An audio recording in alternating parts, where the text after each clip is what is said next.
मेजबान है उन सभी के लिए मेरी साहेब बंदगी साहेब बंदगी साहेब बंदगी।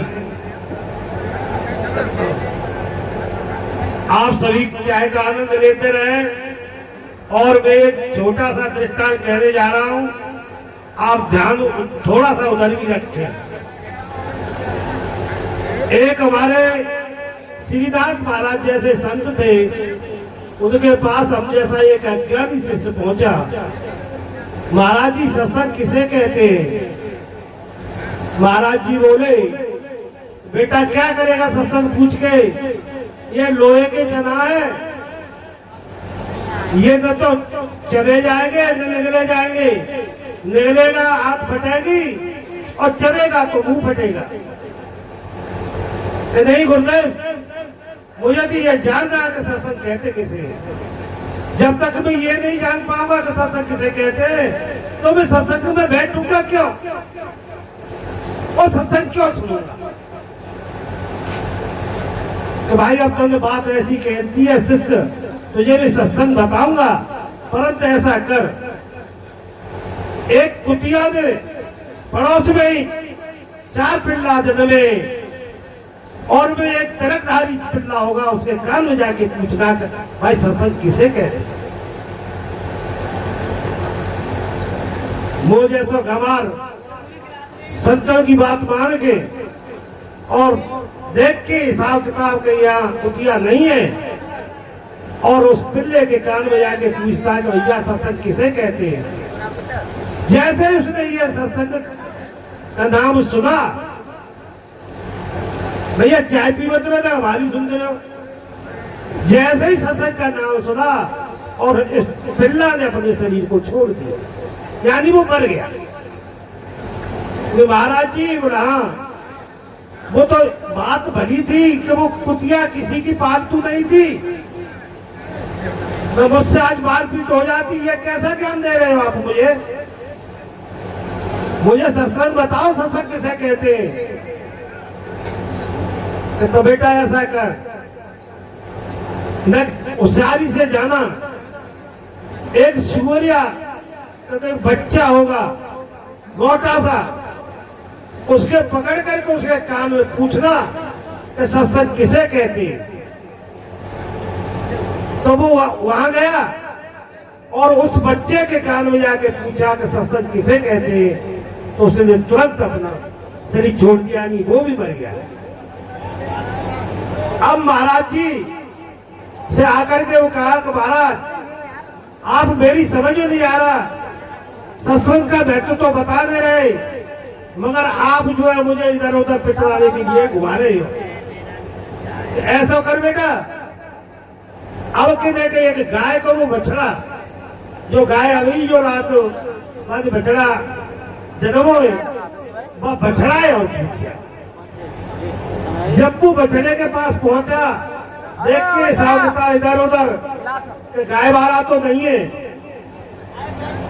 तो उसके कान में जाकर के कहा कि भैया सत्संग किसे कहते? ये कहते तुरंत गाय का बछड़ा खत्म हो गया। तो महाराज जी पिटवाए तो कसर राग रहना है, मगर मैं अपनी होशियारी के पदे दे बचाया। वो सत्संग बता दो गुरुजी कायदे कहते बन गया। सो कर बेटा, अगले शहर में एक राजा है, वहां पर 7 रानी है और एक 7 रानी में थे, एक के कोई बच्चा पैदा नहीं हुआ है। बच्चा पैदा नहीं हुआ है तो राजा से कहना जा करके कि तेरी सबसे बड़ी रानी के लड़का पैदा होगा परसों। महाराज अब तो कैसे प्राण बच गए, भाई राजा नहीं छोड़ेगा मुझे। अरे बेटा जाके देख, अगर तुझे सत्संग जानना है तो सत्संग कहते किसे? भाई ठीक है महाराज। गया राजा से कहा, महाराज आपकी सबसे बड़ी रानी गर्भवती है, उनके परसों लड़का पैदा होगा। राजा बोला क्यों मजाक उड़ाता है हमारी? हमने बहुत वैद्यों को दिखा दिया, बहुत डॉक्टरों को दिखा दिया, हमारी 7 रानियों में से कोई रानी गर्भवती नहीं है। और नहीं आज तक कोई बच्चा जन्मा, और तू आके कह रहा है तो हम जो ट्राई करते। जब बांदी को बुलाया गया, पता लगाया गया कि हाँ क्या हालत है, तो बताया गया कि सबसे बड़ी रानी गर्भवती है। तो वो तीसरा दिन आया,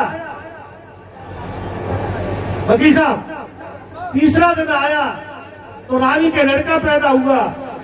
अब उसकी बड़ी आवगत होने लगी,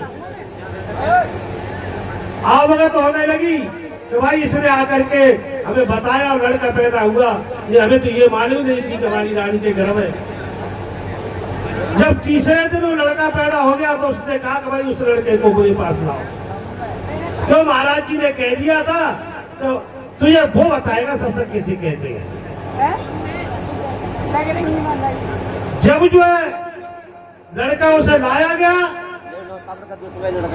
अच्छा लाया गया तो उसने पूछा, मगर पेट में डर यही लग रहा था कि अब कब इससे पूछा था। वो सब यही कहते रहे कि सत्संग का नाम सुनते ही प्राण छोड़ते चले गए, कहीं ऐसा न हो कि ये राजा का लड़का भी ऐसा कर। जैसे उसने राजा के लड़के के कान में कहा कि भैया सत्संग किसे कहते हैं, उसने एक चाटा दिया खींच के। क्या अभी नहीं समझा तू? अभी नहीं समझा तू? संतों की शरण में जाकर के पहले तेरी स्वांग वृत्ति थी वो खत्म हुई, सुअर वृत्ति थी वो खत्म हुई, फिर तेरी बैल वृत्ति थी कि चांदी जैसे भी मिले उल्टा सीधा कमाऊं। अब तेरी मानव वृत्ति हुई है। अब तू सत्संग को न मानव के चूका की बार जा जब परे बब चक्र में सले गहरी बार। गुरु महाराज की